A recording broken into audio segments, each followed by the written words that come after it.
Мой прадед Иван Суховер Григорьевич, он в 18 году родился в селе Кирово. Начиная с 18 лет он работал на заводе хлебопекарем. И после, как только наступила война, его забрали рядовым в 1942 году, в феврале. Изначально он в 132-м стрелковом полку воевал вместе с соотечественниками. Затем его забрали связистом на Второй Белорусский фронт. Он был ранен в ногу в 1945 году, 2 февраля, после чего был направлен в госпиталь, где до конца войны работал шофером. Там он встретил победу. За 2 года до начала войны он познакомился с моей прабабушкой, когда я поженился с ней. Суховер Ольга, она изначально жила в Слуцке, в деревне Клепчаны. И как только наступила война, она, соответственно, проводила своего мужа и пошла в город за продуктами. В то время немецкие оккупанты захватили город Слуцк и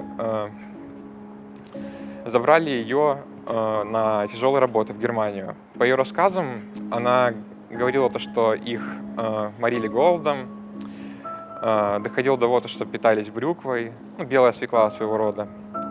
Жили они в бараках, и заставляли делать канистры для немецкой армии. Позже, в 1945 году, их освободили, и у меня остались некоторые снимки того, как они возвращались с родины.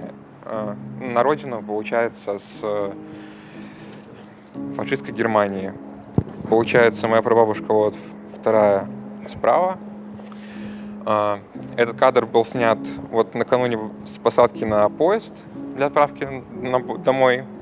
Из документов, которые сохранились про моего прадеда, известно остались, допустим, сталинская благодарность, которую приурочили ему за то, что он спас командира во время боевой операции, тем самым, что выбил прикладом оружие из рук офицеру.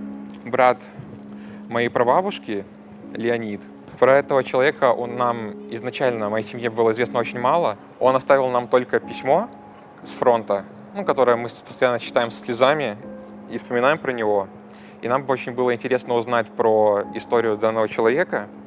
И я подал вместе с семьей запрос в Красный Крест, который нам помог узнать про него, где было известно то, что он был командиром отряда и штурмовал реку Вислу. И на левом берегу реки Вислы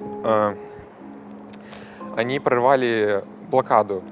То есть он со своей группой перешел на второй берег и в окопах выбил один из вражеских отрядов, захватив 3 немцев, и убив 5 фашистов.